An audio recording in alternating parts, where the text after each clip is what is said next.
bienvenidos a esta jornada IDIVAL titulada Inteligencia Artificial, cómo podemos usarlo en el entorno sanitario.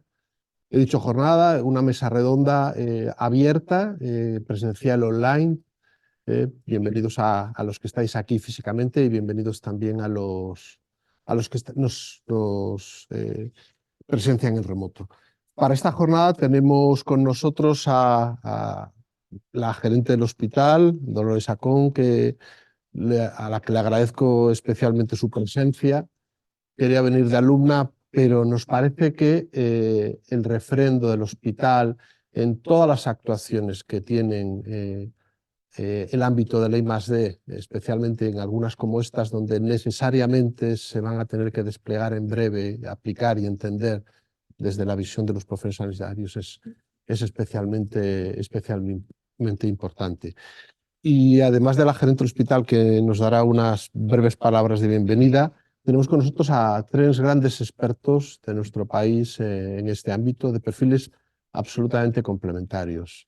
Tengo a mi derecha a Manuel Desco. Manuel Desco es médico e ingeniero, con lo que ello comporta, doctor, trabaja en el Instituto de Investigación Sanitaria de Gregorio Marañón, es profesor también de la Universidad Carlos III de Madrid y responsable de todo el área experimental del Hospital Gregorio Marañón.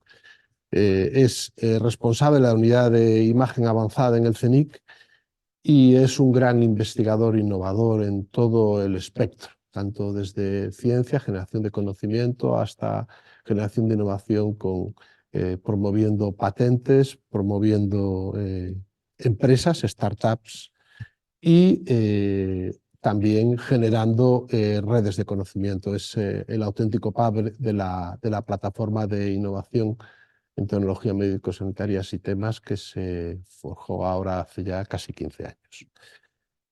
Un poquito más allá tenemos a Julio Mayol. Julio Mayol, sabéis que es catedrático de cirugía en la Universidad Complutense de Madrid, jefe de sección de cirugía en el Hospital Clínico San Carlos, ha sido director médico y director de la Unidad de Innovación del hospital, y más allá de estos puestos institucionales, una persona muy conocida por su capacidad de llegar y de generar momentum en el ámbito de las redes sociales, del networking, de la generación de innovación y últimamente muy implicado en la creación de un estado de opinión favorable al uso de la inteligencia artificial, un uso razonable. Yo quiero agradecer también su presencia aquí. Y por último, pero no menos importante, tenemos a una representación cántabra de Joaquín Cayón. Joaquín Cayón es doctor en Derecho, jefe de Servicio Jurídico de la Consejería de Sanidad e investigador principal del Grupo de Investigación en Derecho Sanitario y Bioética de IDIVAL. Es profesor asociado de la Universidad de Cantabria, autor de varios libros y artículos, ha estado como experto invitado por el Consejo de Europa y también ha participado muy especialmente recientemente en diversos foros tratando de establecer un criterio sobre el uso de los datos y el uso de inteligencia artificial. Pues paso la palabra para que nos dé la bienvenida a la gerente del hospital. Muchas gracias, gerente. Muchas gracias, Galo.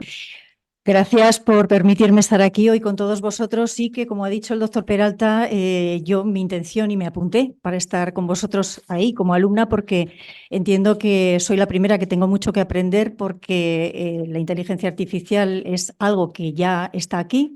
En nuestro hospital es algo que vamos a tener que implantar poco a poco y el conocer la manera en la que pues esta realidad está aterrizando en nuestro día a día, tanto como ciudadanos como profesionales sanitarios, es algo que nos tiene que poner sobre aviso y, por lo tanto, todos hemos de aprender de la mejor manera posible la forma de aterrizarlo en nuestra práctica diaria. Por supuesto, yo quería venir como alumna para aprender y además también para poder conocer a personalidades como el doctor Desco, al que no tenía todavía la ocasión o la suerte de conocer, ahora ya sí. Pero sí también saludar y abrazar a mi querido amigo Julio Mayol, que hace muchos años que nos conocemos y que hemos llevado a cabo alguna cosilla juntos, hemos colaborado en cosillas, y por supuesto Joaquín, pues siempre es un placer compartir con él cualquier situación para poder aprender también con él y de él. Así que nada, simplemente muchas gracias por permitirme esta ocasión de estar con vosotros, de compartir este ratito, al cual tampoco me voy a poder quedar a la totalidad porque salgo para Valencia a las Jornadas Nacionales de la Sociedad Española de Directivos de la Salud, en la cual la inteligencia artificial también tiene mucho protagonismo y tiene muchos espacios en los que vamos a, bueno, pues a aprender y a ver qué opciones hay para poder llevar a cabo dentro de nuestras realidades en los centros asistenciales, en los centros sanitarios, como nuestro gran hospital, el Marqués de Valdecilla. Así que nada, muchísimas gracias y un placer, y gracias por permitirme estar aquí. Bueno, muchísimas gracias, gerente, por aceptar ser parte de este camino que no nos queda más remedio que andar juntos, el de la inteligencia artificial. O sea que ahí andaremos. Bueno, habéis visto que los perfiles que tenemos hoy son muy distintos. Creo que es unos perfiles muy complementarios para la mesa redonda. Manolo tiene una visión profunda, técnica de lo que es la inteligencia artificial y es capaz de digerirla y transmitirla muy bien. Julio tiene una visión más de conjunto, más estratégica, más de camino por donde debemos llevar, y Joaquín tiene la visión regulatoria. De forma que vamos a hacer un diálogo que seguro que va a tener visiones muy complementarias. Un diálogo en el que intencionadamente hemos decidido no poner presentaciones. Lo vamos a hacer en base a preguntas que están abiertas para vosotros y que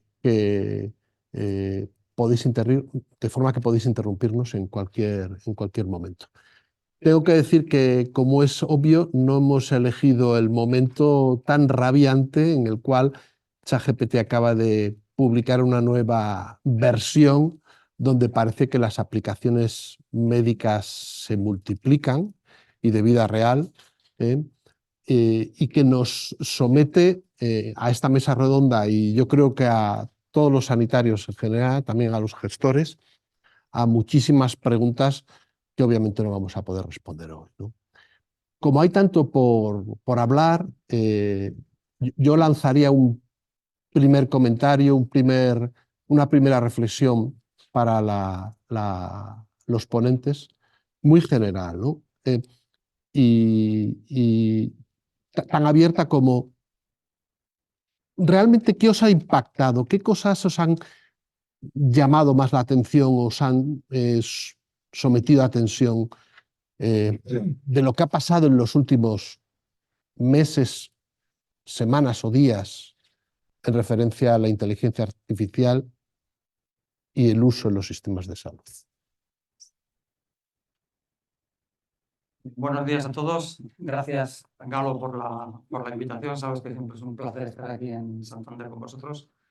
Y la pregunta de qué es lo que más ha podido afectar la inteligencia artificial, yo aquí diría que en mi trabajo la idea no es en qué va a afectar, sino que ya está afectando en muchísimas cosas, y que os cuento algunas así muy de pasada. Por ejemplo, el otro día, discutiendo o hablando con uno de mis colaboradores, teníamos que hacer un programita porque queríamos que una máquina nos envíe un WhatsApp de alarma cuando se ha calentado. Entonces hay que hacer un pequeño programita, y le dije: Daniel, hacemos el programita en Python y tal. Y me dice: Man, es que no sé Python. Y yo, bueno, hombre, pues no te preocupes, yo cuando tenga un rato ya lo hago. Pasa el tiempo, obviamente no tengo el rato, pero unos días después viene y me dice: oye, que ya lo he hecho. Digo: anda, ¿has estudiado Python? Y dice: no. Se lo he pedido a ChatGPT, me lo ha hecho, lo he puesto y funciona. Y digo: bueno, pues estamos buenos. Eso a los programadores les ha cambiado la vida. Ahora mismo, lo que antes para escribir un programa de 2000 líneas y tenías que estar allí horas y horas, se lo dice a ChatGPT. A lo mejor no lo acierta del todo a la primera, pero te quita una cantidad de trabajo enorme. Eso ya lo noto en mi trabajo. ¿Qué más noto en mi trabajo? Pues, por ejemplo, que si ahora vamos a una congreso, a una conferencia de tratamiento de imagen, todo tiene que estar hecho con inteligencia artificial. Ahora, si tú llevas alguna cosa alguna herramienta de tratamiento de imagen y no está hecha con inteligencia artificial, tienes que dar explicaciones de por qué, cómo es que no lo has hecho con inteligencia artificial. Antes era al revés, ¿no? Más cosas. me ponen encima de la mesa un artículo escrito por algún becario que no tiene mucha práctica todavía y luego está aquello con el inglés un poco raro, aquello todo un poco descolocado. Antes era, pues venga, arremángate y ponte a corregir el inglés, que menudo rollo, o lo mandas fuera, lo externalizas y pagas porque te lo corrijan. No, no, ahora se lo das a ChatGPT, te lo devuelve y dices, perfecto, vamos, no lo habría hecho yo mejor. Y todo eso está pasando diariamente, ¿no? Sin embargo, en algunas cosas no ayuda tanto. Por ejemplo, lo que comentaba antes con Julio, a la hora en mi faceta de profesor, aquello que hacíamos antes de encargar un trabajo al alumno ha desaparecido. Esto ya está muerto. Ya no podemos encargar un trabajo al alumno porque lo que va a hacer el alumno es pedírselo a ChatGPT y ya es el trabajo de ChatGPT. Entonces, esto pues es un desafío interesante, porque quiere decir que probablemente que ya no estamos ahora, lo que tenemos que enseñar no es a escribir trabajos, sino a utilizar ChatGPT para escribir trabajos, que es un poquito distinto. Lo que pasa es que evaluarlo, pues ya no es lo mismo, porque antes evaluar un trabajo que te han escrito no te lleva mucho tiempo.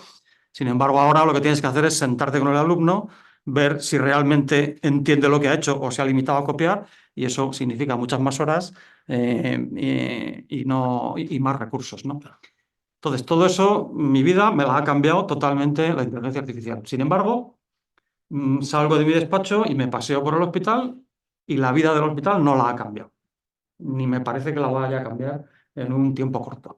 ¿Y por qué? Ahora lo discutiremos, pero hay una diferencia enorme de utilizar inteligencia artificial para corregir un trabajillo o para no sé qué, o para que esté realmente integrado en lo que son procedimientos asistenciales en los cuales la inteligencia artificial, al igual que la natural, tiene un pequeño problema y es que se equivoca.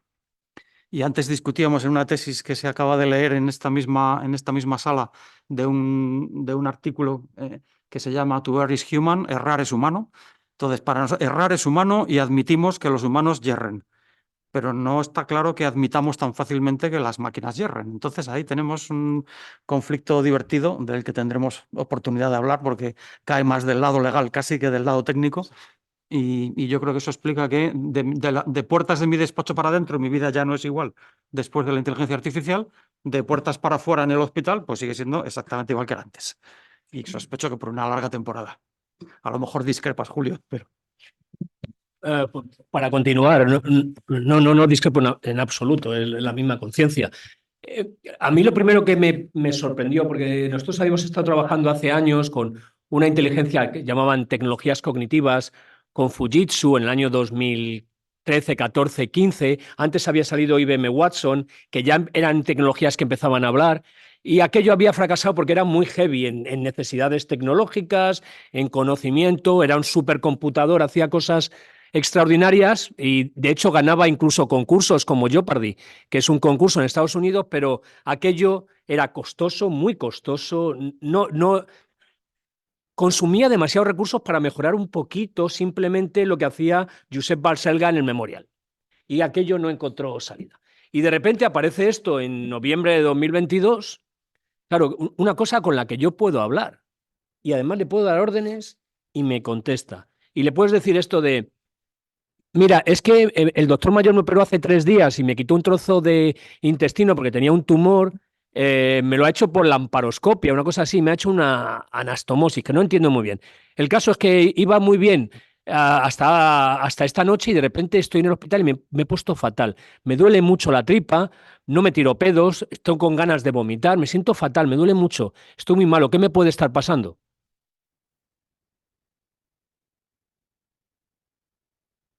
Lo siento mucho por lo que estás pasando. Por lo que describes, es posible que estés experimentando una complicación postoperatoria. La falta de gases, el dolor intenso y las ganas de vomitar pueden ser signos de algo serio, como una obstrucción intestinal, una infección o incluso una fuga en la anastomosis. Claro, o sea, no solo es que le ayude al profesor Desco a pulir el inglés, es que yo puedo hablar con esto como si fuese mi médico de atención primaria. Que el conocimiento al que accede sea bueno, malo, regular, pues eso hay mucho. Pero claro, cuando nosotros no estamos presentes, claro, nosotros pensamos, particularmente los médicos, que como nosotros nada. Pero es que nosotros no estamos siempre presentes, no estamos 24 horas al día, 7 días a la semana. La consistencia de nuestras actuaciones es dudosa Y puede ocurrir que diga, te voy a llamar mañana y se me pase mañana y pasado y haga la revisión del paciente 20 días después, mientras el paciente está que se sube por las paredes, porque le hemos dicho nosotros que tenía que verle mañana. Entonces, esto, primero, empezaba a cambiar mi relación con la máquina. Una cosa que era totalmente pasiva, yo buscaba en Google y me salían unos papers, ahora me lo articula. Lo puedo utilizar para, dice la UNESCO, que sacó un paper el año pasado para diseñar, para hacer la pregunta científica, para recoger los datos, para analizar los datos y para escribir los papers. Me sirve para todo eso. Para dar clase, yo ya no contesto a mis alumnos. Me he hecho un GPT que se llama tutor de cirugía, le he dicho al GPT lo que tiene que contestar, les he mandado el enlace a mis estudiantes y cuando tienen dudas sobre cualquier cosa que yo he explicado, acceden 24/7 para que les diga lo que yo les digo que tiene que decir. No es ya cualquier cosa, puedo acotarle lo que puedo hacer. Esto es diferente a la inteligencia artificial discriminativa, esa de los sistemas de imagen, donde yo entreno un algoritmo, le enseño un perro, le enseño un perro, le enseño un perro. ¿Qué es esto? Un perro. Eso lo podemos entender, pero esto es algo totalmente nuevo.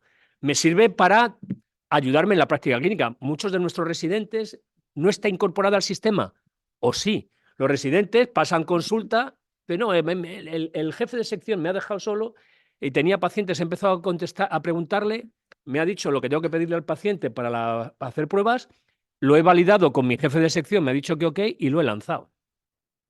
O puedo utilizarlo para gestionar, para contestar ese email que yo le diría de todo y le digo, bueno, contéstame y dime que no a esta persona, pero dilo de una manera suave. Y te lo escribe el no de una manera suave. Ya no tengo que mostrar toda mi ira en ese email de los que he recibido 500. Claro, porque cada vez vivimos más infoxicados, con más emails, porque el proceso administrativo se ha vuelto insoportable. Parece que solo trabajamos para generar, solo son las leyes de Parkinson, los funcionarios trabajamos para generar trabajo a otros funcionarios. Y además, hoy en día, la medicina, la enfermería consiste no en tocar pacientes sobre pacientes, en ver pantallas. Y aparecen ahora tecnologías basadas en inteligencia artificial generativa que me permiten transcribir toda mi conversación con el paciente, volcarla al sistema, estructurarme el informe y solo pedirme que valide si lo que hay ahí es correcto. Y además me puede generar las peticiones de pruebas y las prescripciones. Es decir, podemos volver de nuevo a los principios de la medicina, que es estar con los pacientes, no viendo pantallas. Nadie estudió medicina para ver pantallas. Hay otras cosas que sí, pero nosotros no. Los sistemas de información que tenemos son esclavizadores de profesionales. Cada vez dedicamos más tiempo al sistema de información, menos tiempo a los pacientes. Por fin encuentras el esclavo perfecto que no se enfada, que tiene más empatía que cualquiera de nosotros porque no dice, es la quinta vez que te explico esto, y que trabaja 24/7. No hay bajas paternales, no hay bajas maternales, no hay bajas de nada. Para un gestor es lo ideal. Porque el sistema sanitario lo que hemos convertido esto es en la industrialización de la producción de servicio, no en mejorar la asistencia sanitaria. Esto para mí es transformador. Riesgos, muchos, retos enormes, pero ahora es cuando tienen que aparecer personas con creatividad que, como yo les llamo últimamente, son arquitectos de futuros. ¿Cómo va a ser el futuro cuando no tengamos que hacer la cantidad de cosas inútiles que hacemos ahora? Y ahí está el gran reto. Un poco en la misma línea, a mí me corresponde un poco hablar de, respondiendo a tu pregunta, qué es lo que llama la atención en materia de inteligencia artificial. Sin duda, coincidiría con Julio, sería la aparición de la inteligencia artificial generativa en noviembre de 2022. Ahora ya ha cambiado radicalmente la cuestión, en la medida en que antes hablábamos de una inteligencia artificial sin intermediario, ahora hablamos con intermediario, perdón, ahora hablamos de una inteligencia artificial sin intermediario, una inteligencia artificial más autónoma. Y yo contaré una anécdota que siempre relato. El año pasado estábamos en una comida con Luis García Montero, director del Instituto Cervantes, y ahora ya la inteligencia artificial es capaz de redactar poemas con estilo lorquiano. Y Luis García Montero confesó que era realmente incapaz de detectar si era un poema original de Lorca o de un autor que sigue su senda o un poema de la inteligencia artificial generado por inteligencia artificial. Entonces, el problema cambia radicalmente de forma en el plano jurídico. Y en este sentido apuntaría 3 o 4 problemas que, si queréis, pueden ser objeto de debate. Uno, el tema de la propiedad intelectual. Pero claro, si la inteligencia artificial empieza a ser autónoma, cabe que el fabricante reclame los derechos de autor del producto generado por la inteligencia artificial. Esto da lugar a un debate. Hoy por hoy no está reconocida la propiedad intelectual de la inteligencia artificial, pero lógicamente tendrá que llegar de algún modo. Un segundo problema, tú lo has apuntado, Julio, es el tema de la responsabilidad por daños. ¿Quién se responsabiliza de los daños derivados de un sistema de inteligencia artificial en la medida en que es autónomo? Tendría que ser el fabricante, tendría que ser el propio sistema de inteligencia artificial al que le atribuiríamos personalidad electrónica, de modo que habría personas físicas, personas jurídicas y personas electrónicas que tendrían su propio patrimonio para cubrir eventuales daños. Otro problema también que es importante, y lo comentábamos con la doctora Con al principio de esta mesa redonda, es el tema del consentimiento informado. Hasta ahora un tema fácilmente resuelto. Si yo recurría a la inteligencia artificial como mecanismo de diagnóstico, Watson, como un mecanismo de tratamiento, es obvio que yo como médico validaba finalmente ese diagnóstico o ese tratamiento. Por tanto, no era preciso un consentimiento, una conformidad expresa del paciente, de la misma forma que no da su conformidad a cualesquiera medios emplee el facultativo para llevar a cabo su tarea. Claro, la cosa cambia cuando, y pongo 2 casos de uso en 2 proyectos de investigación que estamos ahora tratando, chats psiquiátricos. Ya no hablamos de chatbot, que son herramientas de inteligencia artificial de propósito general, sino de chats que se están ensayando en Barcelona, en el Valle de Brón, en la que los psiquiatras relatan que la conversación que tienen con el paciente psiquiátrico es incluso de mayor calidad que la que podrían tener ellos. Claro, ahí no hay intermediario. Ahí es claramente precisa la autorización del paciente para tener esa conversación con el psiquiatra. Otro ejemplo o caso de uso sería, por ejemplo, que se pudiera hacer triaje en atención primaria a partir de una imagen. Y a partir de ahí, pues podemos derivarlo a primaria, permanecería el caso en primaria o podemos derivarlo a un hospital. Claro, si no hay intervención, si no hay intermediario, tenemos un reto importante, que es que el paciente tendría que dar su autorización, tendría que dar su consentimiento, porque hay un tercer sujeto. En el fondo, lo que planteaba Julio es que la inteligencia artificial generativa plantea la emergencia de un nuevo sujeto aparte de los humanos. Y por tanto, a partir de ahí vendría toda la ristra de problemas que en el fondo son los problemas que tienen también los médicos humanos: la responsabilidad, la propiedad intelectual, el consentimiento informado. Y esta primera intervención querría acabarla un poco señalando que la gran paradoja es que probablemente la emergencia de la inteligencia artificial generativa requiera, y es una paradoja, mayor humanización de la asistencia para de alguna forma reequilibrar. Bueno, solamente a contestar, no contesté a la última pregunta. El problema de la administración es que va muy lenta comparada con la rapidez de la evolución social y de la tecnología. Y ahí se va a producir probablemente una fricción, porque esta tecnología ya está disponible para el usuario final, que es el paciente. Y cómo gestionamos esa relación entre el paciente empoderado por una tecnología con posibles errores frente a los profesionales que somos todavía el agente oficial de los pacientes. El problema con las herramientas estas de inteligencia artificial al final es el fallo, porque se equivocan, y se equivocan bastante. Se equivocan sobre todo, os pongo un ejemplo muy reciente que he leído en el periódico hace poco, de un tío que iba conduciendo un Tesla en modo autónomo en Suecia, me parece, y se quedó sobao conduciendo el coche, y estuvo como 20 minutos el coche conduciendo, a la policía persiguiéndole y con la sirena, hasta que ya por fin el tío se despertó y salió allí y le pusieron la correspondiente multa, ¿no? Pero, ¿cuál es el problema el piloto automático? Iba perfecto, iba por su carril, vamos, fantástico. ¿Cuál es el problema del piloto automático? Que no tiene una cosa que en inglés llaman el context awareness, que es la conciencia del entorno. O sea, a mí me han dicho, tú pilota y yo piloto. El resto no existe, no. Ese es el problema que tienen la inteligencia artificial generativa ahora. La inteligencia artificial generativa ha aprendido, sabe mucho más que yo y que tú y que todos nosotros juntos, pero todo lo ha aprendido en Internet. No ha pisado la calle, no sabe lo que es una persona, no sabe lo que... Entonces, toda esa falta del contexto es lo que hace que muchas veces cometan errores que para un humano serían impensables, pero para la máquina pues, le ha parecido oportuno hacerlo así. Entonces, claro, esa falta de conciencia del contexto conduce a cosas que se llaman, lo habréis oído, las alucinaciones de la inteligencia artificial generativa. Esas alucinaciones son afirmaciones que hace de manera muchas veces muy taxativa y muy bien argumentada, pero que son completas tonterías. Pueden ser tonterías absolutas, ¿no? Esto, bueno, no digamos que los médicos no lo hacemos alguna vez, porque también cuando tú a un médico le preguntas algo, raramente te dice no lo sé, siempre tiende a medio inventárselo, vamos a decir, ¿no? Pues la inteligencia artificial generativa hace exactamente lo mismo, pero más aún, ¿no? Te cuenta cualquier trola, se inventa referencias, y como dijo Perkins en 1900 no sé qué, y se lo ha inventado, ni existe Perkins, ni dijo nada. Entonces, esas alucinaciones que es muy interesante, yo creo, ver cómo la máquina, por así decir, ha aprendido a mentir sin que nadie la enseñe. O sea, se parece tanto a nosotros que espontáneamente pues, se inventa cosas, se las inventa como las hemos inventado los médicos muchas veces, ¿no? Entonces, este problema de las alucinaciones y tal, pues, claro, cuando no hay alguien que lo esté filtrando, ¿qué hacemos con ello? Eso es muy complicado. Sí, también muy rápido por hacerlo dinámico. Lógicamente, claro que la inteligencia artificial, como cualquier producto, tiene fallos. Entonces, lo que tendremos que centrarnos es en qué enfoque hay que hacer ante ese fallo. Hay un enfoque reparador.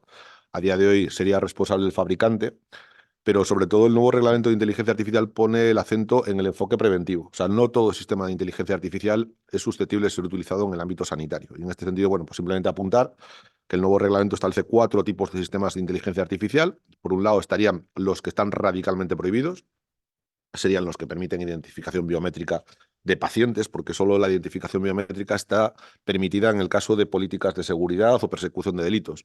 Los que hacen social scoring, los que permiten predeterminar qué contribuyentes tienen más posibilidades de defraudar al fisco. Todo esto, todo lo que hace referencia al sesgo, a la discriminación por razón de cualquier tipo de materia. Todo eso está prohibido. Entonces, es una primera evaluación que tenemos que hacer para desechar.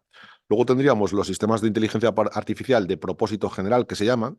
Si nosotros hablamos, por ejemplo, con el chatbot de Iberia porque hemos perdido un vuelo, veo ahí a Álvaro que alguna vez le ha pasado, pues tenemos que saber que estamos hablando con un chatbot, que es alguien artificial. Y el gran problema particularmente va a ser lo que se conoce y que va a afectar mucho al ámbito sanitario, que es el sistema de inteligencia artificial de alto riesgo.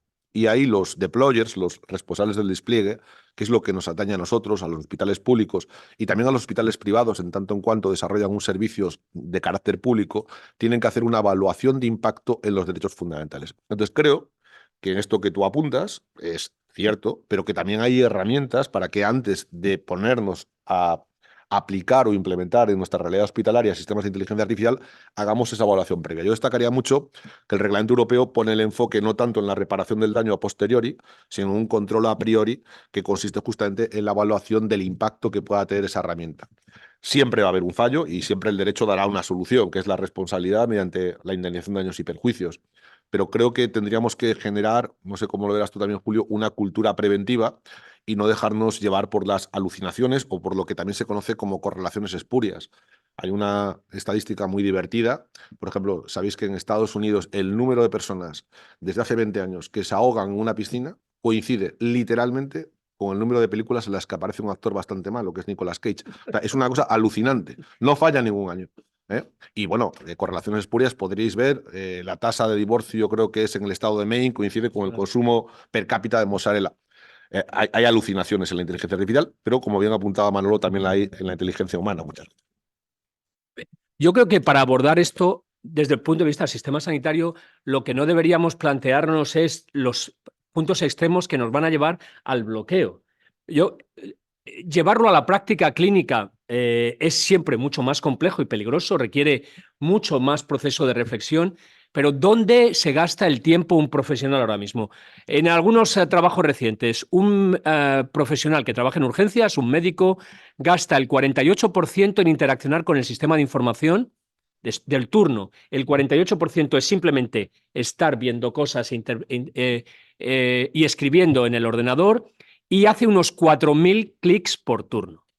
¿Dónde podemos utilizar con menos riesgo y mucha más facilidad la tecnología? En liberar primero al profesional de tareas administrativas que no añaden mucho, que son teóricamente fáciles y de baja complejidad y de bajo riesgo para las personas. Eso parece que sería el punto de entrada más fácil, no irnos a lo más complejo, porque siempre nos fascina mejorar el diagnóstico del caso hiperraro, que por cierto esto lo hace muy bien. Las enfermedades raras la diagnostica mucho mejor que las enfermedades comunes, pero irnos a lo que es de menor riesgo y mayor prevalencia, que es tareas administrativas de muy bajo valor. Eso es donde vamos a ganar más fácilmente, es un quick win y nos libera tiempo para que las enfermeras y los médicos hagan lo que tienen que hacer, que es estar con pacientes. Pero es que hemos perdido eso de que queremos estar con pacientes. Lo que nos fascina es hacerlo muy cool. Entonces, mi recomendación es, primero, hay que ir muy rápido y segundo, enfocarnos a lo muy frecuente, poco complejo, bajo riesgo. Habría que diferenciar probablemente aplicaciones médicas de aplicaciones en el hospital, que no es lo mismo. Entonces, aplicaciones en el hospital, en el ámbito de la gestión, pues todas las que queráis, y eso con toda seguridad, que a lo mejor se equivoca un poco y en la programación de la lista quirúrgica se podría haber hecho un poquito mejor y no lo ha optimizado del todo. Pues qué pasa, si lo va a hacer mejor que la secretaria que lo está haciendo ahora, ¿no? Pero claro, en las aplicaciones médicas tenemos problemas. Para que veáis un poco... Vamos a imaginar que hacemos una aplicación de inteligencia artificial prediciendo quién me va a hacer una inasistencia. La aplicación hospitalaria no médica es sencilla. Hay algunas. Pero eso sería una herramienta fantástica, te lo predice la inteligencia artificial. Sabes que este no va a venir. Sí. Pero Y fijaros si gestionamos mejor la lista de espera.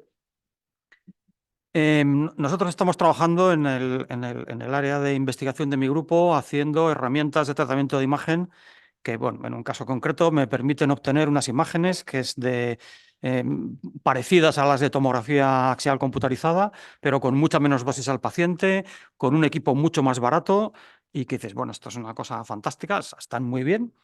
Tienen un pequeño problemilla y es que de vez en cuando se inventan algo. Entonces, dices, ¿qué hago? O sea, funciona muy bien el 99% de las veces y en un 1% el tumor que estaba allí pues ha desaparecido. Ha decidido comérselo o al revés, o se ha inventado un tumorcillo. 1 de cada 100. ¿Eso es admisible? Pues probablemente no. No. Y esto nos lleva a una cosa y ¿cómo lo puedo arreglar? Lo puedo arreglar, sé cómo lo puedo arreglar, que es metiendo muchos más datos, entrenando con muchos más datos. ¿Y eso en qué se traduce? En que hay que poner dinero encima de la mesa. Y esto nos lleva a un... bueno, los datos son dinero al final. Los datos sí. Eso nos lleva a que probablemente en un futuro va a pasar como con la farmacología, donde solamente unas grandes compañías enormes con gran potencial financiero son capaces de poner un nuevo fármaco en el mercado. Pues tal como vamos, puede pasar básicamente lo mismo con las herramientas de inteligencia artificial de uso médico, porque los únicos que van a poder tener el dinero suficiente para hacer los entrenamientos y las validaciones necesarias, pues son grandes compañías, y esto que un poco se podría haber pensado que iba a traer la democratización y que ya cualquiera sería capaz de aprovechar la inteligencia artificial sin tener que ser rico pues no, señor. Estamos exactamente como estábamos antes, lo cual es un poquito preocupante, bueno, desilusionante, porque en algún momento pensamos que mira, esto ya vale para todo el mundo. Pues no, va a seguir valiendo para los mismos. Aprovechando eso, de hacer una pregunta. ¿Qué opinas, Manolo, de estos Large Language Models open source que te puedes montar en tus propios servidores, los entrenas con tus datos y acotas mucho la decisión, comparado con GPT, que es un modelo de propósito general, entrenado con Internet, te has descargado Internet, más luego el fine-tuning que quieran hacerle en GPT? ¿Qué opinas? ¿Cuáles son las oportunidades y cuáles son los retos o los riesgos de esos modelos? Eso al final es una manera de explotar el gran modelo que fue o que es ChatGPT y en sus diversas variantes. Decir, bueno, ahora me lo voy a llevar a algo más pequeñito, mucho más enfocado a una aplicación concreta, que claramente es el futuro. O sea, eso claramente es lo que va a funcionar, pero sigue teniendo el inconveniente de que si tú esa aplicación va a ser médica, vas a tener muchas dificultades. Si esa aplicación es para contestar preguntas de los alumnos, pues igual algún alumno dice, pues no me gusta lo que me ha contestado, pero no pasa nada. Sin embargo, en este otro ámbito, claro, yo por desgracia estoy trabajando en este otro ámbito, en lo que son aplicaciones realmente médicas o sanitarias. Y ahí es donde tenemos la gran dificultad de saber por dónde tiramos, cuánto nos gastamos y qué consecuencias legales puede tener el que yo, al final, después de haber optimizado mi algoritmo muchísimo, muchísimo, ya tengo solamente un error por millón, pero el día que tengo ese error, ¿qué pasa? Que lo voy a tener que responder con mi patrimonio, porque a un médico se le perdona que se equivoque. A una máquina que fabrica un fabricante se la pide la indemnización. Diría que ahora habría que hablar ya de to err is human and to err is artificial as well, ¿sabes? Porque claro, el tema para mí es el siguiente. Por ejemplo, corregirme si me equivoco, ya se dice que Watson hace mejores diagnósticos radiológicos que el ojo humano, ¿no? ¿Hasta qué punto un paciente no puede decir el hecho de que usted no haya utilizado un sistema de inteligencia artificial mucho más fiable, de alguna forma compromete mi asistencia sanitaria? Porque el derecho del paciente es al diagnóstico sin regatear los medios ordinarios. Este es un primer problema. Y el otro también, que me parece muy interesante lo que apuntabas, Manolo, del tema de la democratización. O sea, no hay tecnología sanitaria que no provoque inequidad, por definición. En el momento que la pones en marcha, CRISPR-Cas9. O sea, entonces, el tema es, ¿el hecho de que no sea universal debe suponer un freno para implementarla en la cartera? Yo creo que no. Yo en eso soy bastante igual que sucede con las neurotecnologías o con cualquier otra tecnología innovadora. Pero en cualquier caso, claro que la máquina puede fallar. El tema no es tanto que falle como que sea un producto, dice la legislación vigente, que no tenga la seguridad que legítimamente cabría esperar. Ese es el concepto de producto defectuoso. Bueno, no pasa nada, se indemniza. Si es que hay que asumir que el hospital es un lugar de alto riesgo. El tema no es tanto que se indemnice o no, como hasta qué punto o hasta qué umbral es admisible que yo utilice un sistema de inteligencia artificial sabedor de que tiene un porcentaje de error. Tengo aquí un artículo de 2023 en Radiology, y es una prueba que hicieron con un poco de mala leche, digamos, consistente en utilizar un sistema de ayuda al diagnóstico para mamografía en este caso, y los médicos pues interpretaban con la ayuda del sistema de inteligencia artificial. Pero lo que hicieron los autores fue que de cuando en cuando cambiaban el diagnóstico de la máquina y ponían uno erróneo. A ver qué pasa. ¿Y qué es lo que pasa? Que el supervisor se equivoca.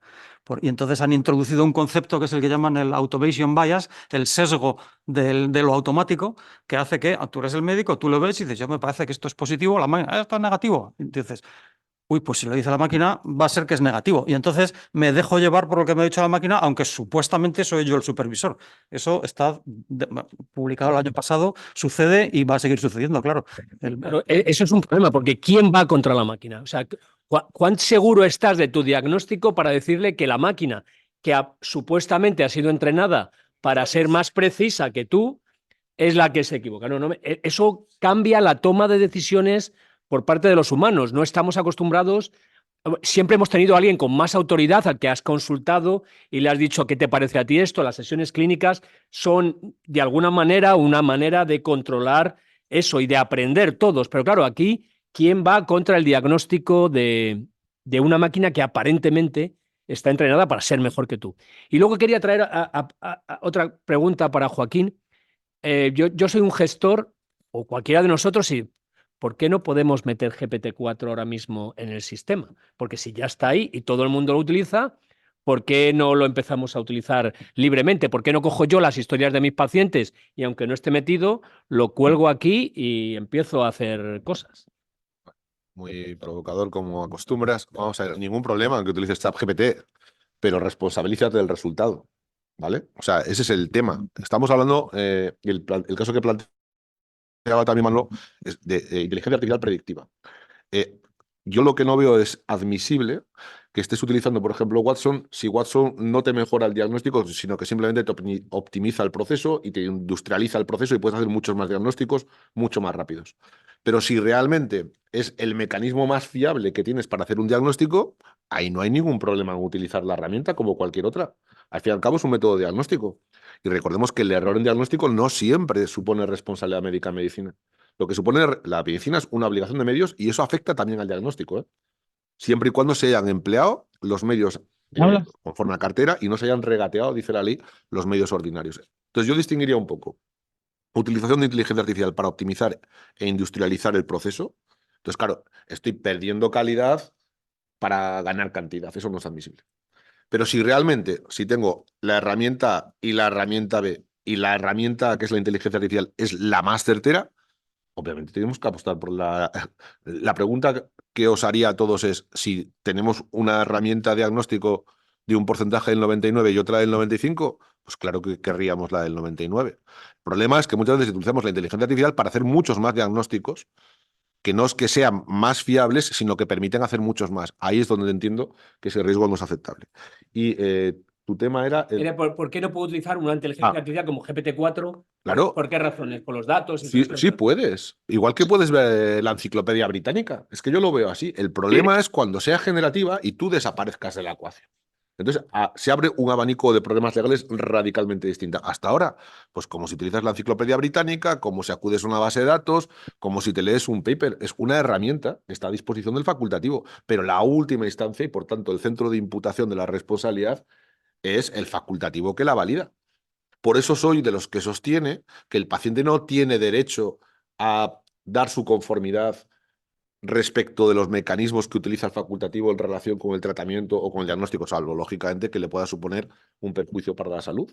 Tú preguntas a tus pacientes, oiga, mire, para estudiar su enfermedad he estado mirando una serie de papers del New England Journal. No, no se lo preguntas.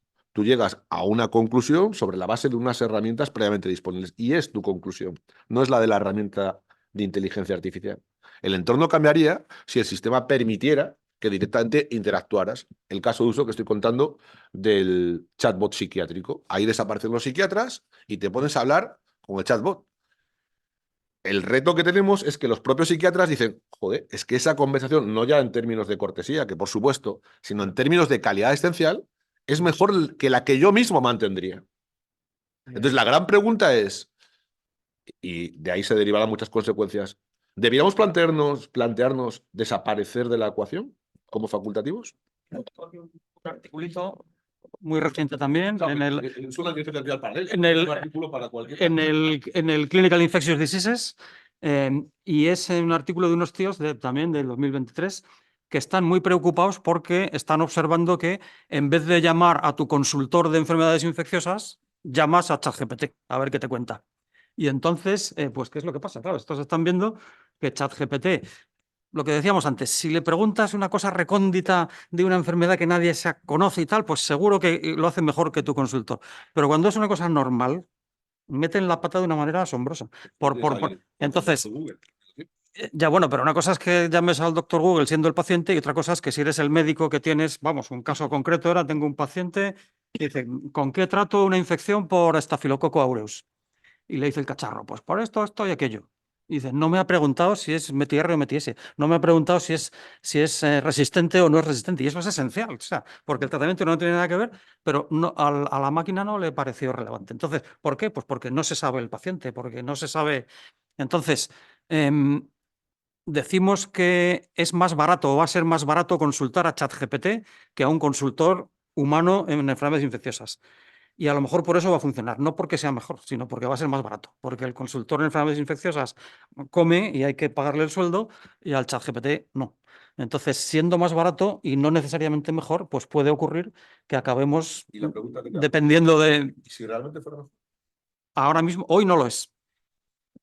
Y es difícil que este problema de la percepción del contexto, siendo las máquinas como son, solucionarlo a muy corto plazo. Yo lo veo difícil. Aquí Manuel ha introducido otra historia, que es la potencia de las herramientas en función de la calidad de las preguntas que se hacen. Sí. Es decir, si tú haces una pregunta mala, normalmente obtienes una respuesta a veces buena, pero normalmente mala. Sin embargo, si el que pregunta es mucho más listo, porque la inteligencia está en las preguntas, no está en las contestaciones. Y muchas veces lo que nos damos cuenta es que formulamos mal las preguntas. Hablábamos antes durante el tribunal de la tesis que te das cuenta a veces cuando haces preguntas, estás en este lado, que es que el doctorando no te entiende, no porque no se sepa la respuesta, sino porque lo que tú quieres que te conteste no te lo contesta porque tú has formulado la pregunta de tal manera que le llevas por otros lugares, porque hay una incomunicación, aunque utilicemos palabras que entendemos, no entendemos el verdadero significado de lo que ahí se está produciendo.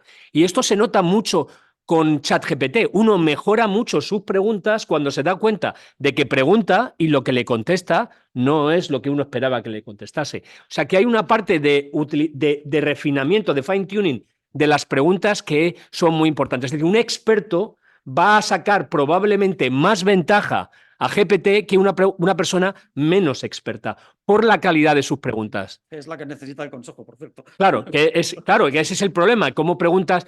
Por eso hay una implicación que yo creo que las sociedades científicas, los profesionales, tenemos que ponernos, que es dar prompts a los pacientes para que pregunten de una determinada manera. Es decir, la Sociedad Española de Reumatología debería tener sus propios prompts para que las preguntas y la interacción con la inteligencia artificial fuera probablemente de mayor calidad. Eso es una hipótesis, ¿eh? Eso luego hay que validarlo.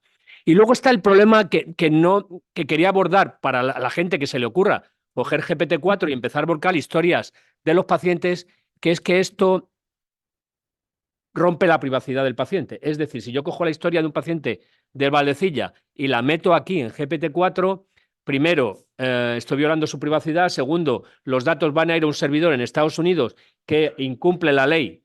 O sea, que no metáis los datos en una aplicación de un paciente, meter los vuestros, que no hay ningún problema. Y si metéis datos que sean anonimizados para que nadie los pueda identificar. Otra posibilidad que tiene y que es muy buena para la investigación es crear pacientes sintéticos.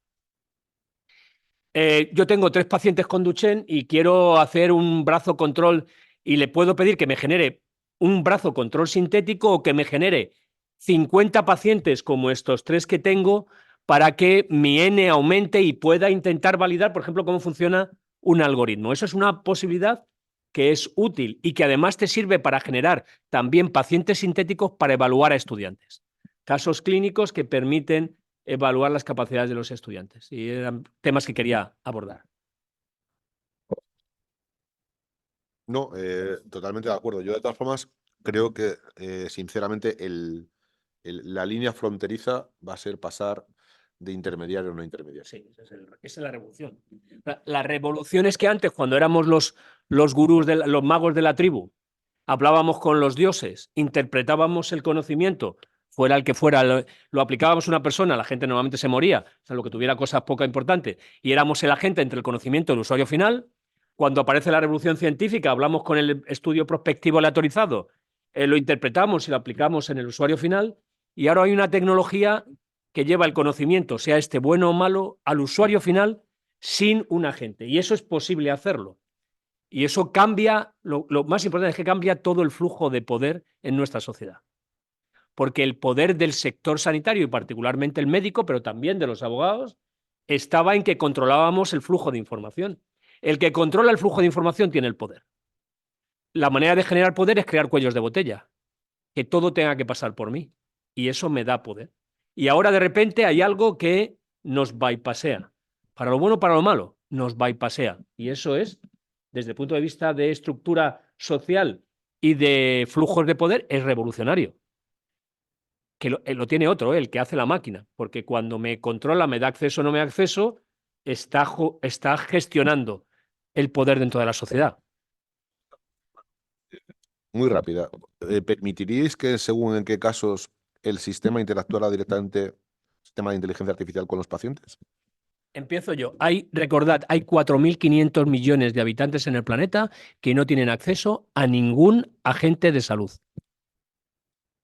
Yo no sé si darles acceso a un agente de salud de segunda es bueno, lo que había que hacer es darles acceso a un agente de salud de primera, pero mira, la fiabilidad del asunto. Te leo, titular de La Razón por las Navidades, ChatGPT predice el 10º 03695 como ganador del gordo de la Lotería de Navidad y el número aún no está agotado. O sea que podías ir todavía a comprarlo. ¿Salió? No salió. Claro. Entonces, dices, ¿dejarías que ChatGPT trate al paciente? Y dices, perdone, si es que es tonto, si es que y a lo mejor... Yo lo he formulado en sentido amplio, igual hay procesos en los que... En cosas concretas, sin duda. Concretas en los que el porcentaje de acierto en un análisis riesgo-beneficio compensa. Sí, en aquellas cosas, o sea, si de alguna manera el que ha hablado con el paciente soy yo, el que le ha tocado la tripa al paciente soy yo, y luego tengo una duda y se la pregunto a ChatGPT, eso está perfecto.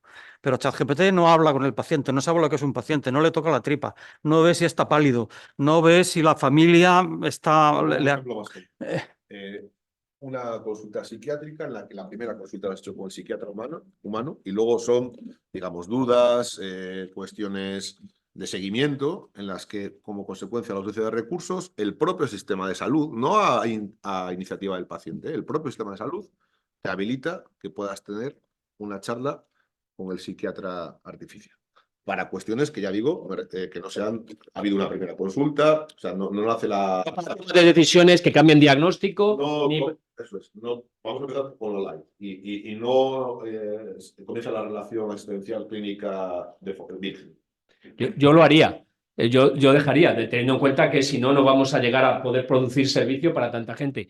En Madrid ya se ha introducido en primaria, y se está probando ahora en Cataluña, pero en Madrid se ha introducido DX29, que es una solución diseñada por la Fundación 29, que es de Julián Isla, es un ingeniero de software que además tiene un hijo con una mutación, con un síndrome de Dravet, y él estaba preocupado por el diagnóstico de las enfermedades raras. Con inteligencia artificial generativa, desarrollar una herramienta que es cierto que no interactúa directamente, sí puede interactuar directamente con los pacientes. Si entráis en su página, podéis interactuar directamente con la herramienta, pero dentro del sistema lo que hace es ayudar a los médicos de atención primaria a identificar posibles casos de enfermedad rara.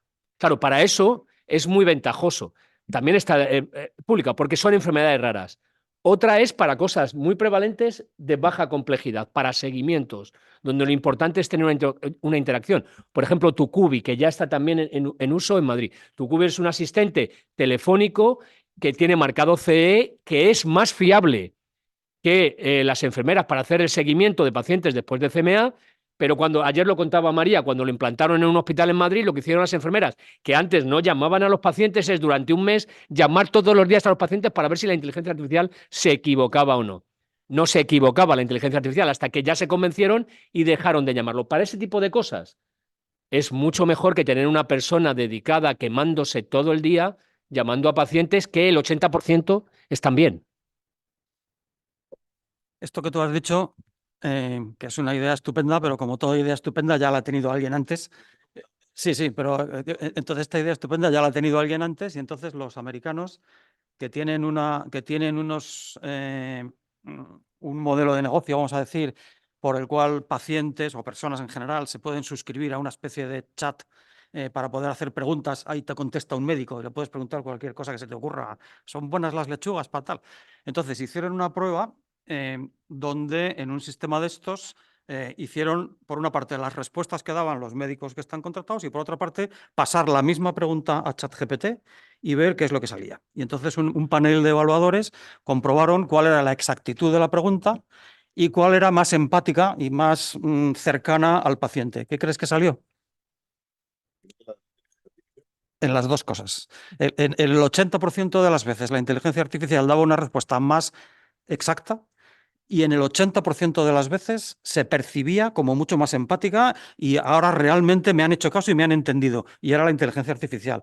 Cuando era el señor de la bata blanca, pues a la tercera vez que le preguntas, pero vamos a ver, señora, si ya pues ya te empiezas a cabrear, y eso al paciente no le gusta, claro. Ese uso del Valdebrón, la candidación que luego hacen comparando las respuestas que le he dado al psiquiatra en relación con la escala de la máquina, no es ya en términos de empatía, sino en términos de calidad. Sí, de calidad. Entonces la pregunta es ¿existe algún filtro, algún momento determinante en virtud del cual el sistema esté? Porque el paciente siempre va a poder recurrir a la inteligencia artificial, eso no lo podemos evitar. Aquí yo hablo del proceso inverso. Sí, es decir, de que soltemos... Sí, yo creo que está claro que es tanto más fácil utilizar estas herramientas de inteligencia artificial generativa cuanto menos vas a necesitar realmente saberte lo que le pasa al paciente. Entonces, cuando ya tienes el paciente diagnosticado y a partir de ahí le vas a pedir cosas digamos, de segundo nivel y que no necesitan conocer a su familia, pues eso... Sí. Yo también estoy de acuerdo. Y hay, no solo en psiquiatría, en cirugía mayor ambulatoria, que al paciente se le llama a las 24 o las 48 horas. La mayoría de ellos están bien. Simplemente si hay una determinada señales de alarma tienes que mandar al paciente volver. Eso lo puedes automatizar relativamente bien. Cualquier cosa que suponga un diagnóstico con riesgo vital o con riesgo funcional, yo no lo dejaría a una máquina en este momento, ni probablemente en los próximos años. Pero para cosas que son seguimiento, identificar si vienes o no vienes, probablemente además sea más seguro que dejarlo a humanos, que de repente me falla esa persona que está encargada de llamar por teléfono porque se ha puesto mala y de repente se deja de llamar por teléfono. Eso produce además una experiencia de usuario bastante desagradable, porque han quedado en que me llamaban pasado mañana y no me llaman, y no me llaman, y no tengo un sitio donde llamar, y eso genera una gran disatisfacción con los sistemas, pues un problema de gestión de expectativas. Pero, de nuevo, lo que tenemos que graduar es hasta dónde nos queremos arriesgar. En países de alta renta, donde hay mucho recurso disponible, te querrás arriesgar menos. En sitios donde no hay nada, por esto, la herramienta esta de enfermedades raras. Claro que la enfermedad rara el comparativo es nada. Cualquier cosa que sea un poquito mejor que nada ya es una enorme ventaja. Lo cierto es que eso entra en una dinámica de necesidad de mejora. Pero ahora mismo la inteligencia artificial, las cosas automatizables y que son de bajo riesgo son el target fundamental. Estaba recordando de cuando era médico, hace ya muchos años, un amigo mío cuya mujer me llama y me dice, es que está en la cama, que le duele la tripa, tal, pero era médico, o es médico. Dice, pero que dice que no tiene fiebre, que tal, él no cree que es apendicitis. Y entonces pasaba yo por allí cerca y digo, pues si no te importa, subo un momento y lo vemos y tal. Y entonces abro la puerta y lo veo que está agarrado, pálido, hecho polvo. Y digo, me cago en 10, tío, llama a la ambulancia ahora mismo. Entonces, es que como no tengo fiebre como tal, porque el McBurney no es exactamente tal y cual, digo, ¿qué me dices, tío? Verlo y decir, sal corriendo de aquí. Eso es lo que no hace la inteligencia artificial. Justo, eso es lo que no hace. No lo va a ver. Entonces le vas a decir, los signos son estos, y dice, bueno, es más o menos compatible, pero lo ves, está pálido, sudoroso. Dice, macho, te estás muriendo ahora mismo al hospital. Sin embargo, hay otros riesgos de otras inteligencias artificiales que de repente te ven un tag de abdomen y dicen, tiene usted riesgo de tener cáncer de mama. Claro, y aciertan, ¿eh? O sea, hacen diagnósticos, asociaciones que no son explicables. Y hay en la literatura simplemente gente que le hacen una fotografía estando sentado y dice, visto la imagen, tiene usted fibrilación auricular.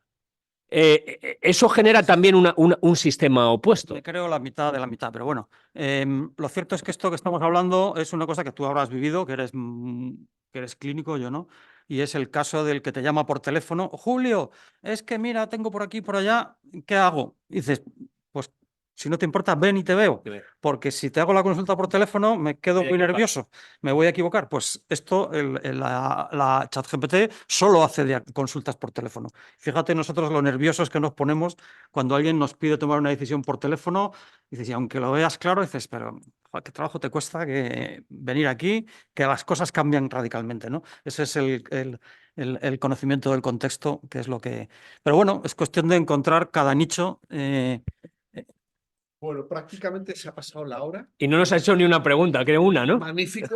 Creo que habéis planteado un montón de preguntas y respuestas y nos oyen casi 200 personas en este momento. Y algunos se preguntarán, o muchos, bueno, ¿y yo qué hago con esto? ¿No? Y os voy a contar dos cosas que a mí me han llamado mucho la atención, que han pasado recientemente. Una contrastable, la otra no, y no puedo dar más información. Un investigador que ha presentado su primer proyecto utilizando ChatGPT a una convocatoria internacional de altísimo prestigio y se lo han dado. Y le han dado $500,000 de euros. Esta es la primera. Claro, plantea muchas preguntas porque viene el después. Y la segunda es algo que podéis leer en el libro de AI Revolution Medicine que escriba Isaac Cohen, Zach, el editor de New England Journal of Medicine de inteligencia artificial, entre otros, que empieza con un caso simulado en el cual la atención a paciente urgente plantea una serie de preguntas que se responden con ChatGPT. Que tenemos muchísimas posibilidades de uso, algunas habéis planteado, los clínicos, los gestores, los investigadores, la enfermera, el médico que tiene dudas, el que pasar un electro. ¿Cómo pensáis que debemos abordar ese reto que es el uso óptimo por parte del usuario, paciente, clínico, ciudadano, de la inteligencia artificial? Formación, un marco definido, en los entornos sanitarios regulamos, abrimos, cada uno que asuma su responsabilidad, sin tener que dar respaldo, como decía, oye, si tú consultas, ¿Qué respuesta le damos a estos señores que nos oyen y a los pacientes? ¿Cómo usan ellos ChatGPT, que está libre? Vamos, por romper el hielo. Claro, es que el uso individual al uso de la organización es diferente, pero lo primero hay que ir muy rápido. O sea, en esto hay que ir muy rápido porque todo va evolucionando muy rápido. Hay que conocerse las bases fundamentales de cómo opera la inteligencia artificial generativa. No hace falta ser manolodesco. Hay que simplemente entender que esto es matemática y probabilidad, y que es probabilidad y estadística, no otra cosa. Lo siguiente, uno tiene que preguntarte, en tanto si es organización como si es individuo, el por qué y el para qué. ¿Cuál es el propósito de la utilización de la tecnología? Y, finalmente, encontrar un caso de uso donde genere mayor valor con el menor riesgo posible, al menos en ámbitos de aplicación práctica. Hay que analizar las implicaciones éticas y legales desde el principio de la utilización de la tecnología y luego, fundamentalmente, hacer eso que se llama muy anglosajonamente reskilling y upskilling de los profesionales. Porque si no, la brecha aumenta exponencialmente como crece.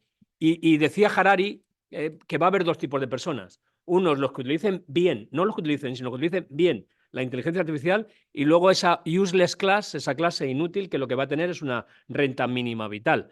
Entonces, o reconfiguramos eso de manera colaborativa e imaginamos futuros donde los humanos juguemos un papel adecuado, abandonada la sociedad industrial en la que hemos estado hasta ahora. Si no lo hacemos, seguro que otros nos lo hacen. Entonces, este es el momento de colaborar, más que de competir entre nosotros. Yo también un poco por concluir en esa misma línea, ¿no? Y distinguiría también claramente uso individual, ya, y de hecho yo creo que todos de alguna forma lo utilizamos, ¿no? Entonces el uso actual de carácter individual es exactamente igual que el que hubiera de cualquier otra tecnología. No hay un debate, por lo menos en términos legales y éticos nuevos, en relación con tecnologías preexistentes. El uso corporativo ya plantea más problemas, porque ya lo introduces de alguna forma en la cartera de servicios y plantea los problemas que he tratado de señalar antes. Harari también dice que el mundo se va a dividir entre los que utilizan bien la IA y los que la utilizan mal, pero también dice que todavía perviven supuestos de discriminación algorítmica. Entonces, claro, la primera cuestión a tener en cuenta es si el sistema de inteligencia artificial, sobre todo estoy pensando ya en el ámbito corporativo, es susceptible de ser utilizado. Porque insisto que ahora, con el nuevo reglamento, ya no es la ley de la selva, sino que cualquier sistema de inteligencia artificial que se quiera implementar o desplegar en los términos del reglamento a nivel corporativo va a requerir una evaluación previa del impacto en derechos fundamentales, que yo creo que va a ser una herramienta positiva, el tener la herramienta de inteligencia artificial certificada, porque va a generar seguridad jurídica en los profesionales, ¿no? Y luego, por supuesto, un poco incidiendo en Julio, porque esto de la inteligencia artificial aplica en la clínica, aplica en el derecho, a cualquier disciplina. Es el arte también de saber preguntar. Por tanto, upskilling, reskilling y aprendizaje continuo para podernos poner a la par que la máquina. En todo caso, una última reflexión final. El Parlamento Europeo señaló que todavía, obviamente, la máquina no supera a la inteligencia humana y por eso desechó la personalidad electrónica paralela a la personalidad jurídica, pero tiene una recomendación de introducir en los sistemas de inteligencia artificial complejos lo que llama el switch kill button, es decir, la posibilidad de desconectar. Por algo será. Eso me recuerda siempre a la estrategia, no sé si acordáis, la estrategia MAT que John von Neumann formuló para la Guerra Fría. John von Neumann es el responsable de la arquitectura von Neumann de los ordenadores y él diseñó la estrategia de Estados Unidos en la Guerra Fría, que se llamaba MAT, no de locos, sino de Mutually Assured Destruction, destrucción mutua asegurada, mutually assured. La única manera es desarrollar una estrategia en la que diga, si me matas, te mueres. Si alguna vez la inteligencia artificial llegara a desarrollar conciencia, que eso es otra. Y a mí me pides una predicción de futuro de la inteligencia artificial, se la estás pidiendo a un señor que cuando apareció la telefonía móvil decía, pero qué tontería, ¿quién va a querer llevar un móvil encima todo el día? O sea que ahora me pides que haga la predicción de esto. Lo que va a pasar seguro es que no sabemos lo que va a pasar. Esto va tan deprisa y me dices, ¿qué tiene que estudiar mi hijo ahora para que dentro de 10 años esté preparado? Es que no tengo ni la menor idea. Lo que tienes que hacer es estar un poco al día, leer, jugar con las cosas que van saliendo, pero yo no me siento capaz de hacer ninguna predicción. Bueno, puedo hacerla y así estamos seguros de que eso no se va a cumplir. Pero Muy bien, pues muchísimas gracias. Ha sido una hora intensísima. Me quedo con el mensaje que algunos habéis puesto encima de la mesa, de que tenemos que estar muy atentos, ser ágiles, aprender continuamente e ir juntos. Y por eso seguro que volveré a llamar a vuestras puertas, para seguir entre todos aprendiendo y construyendo en cualquier sitio, pero aquí en Cantabria sobre todo. Mientras nos garantices buen tiempo, aquí estaremos. Pues aquí estaréis, aquí estaréis. Muchas gracias.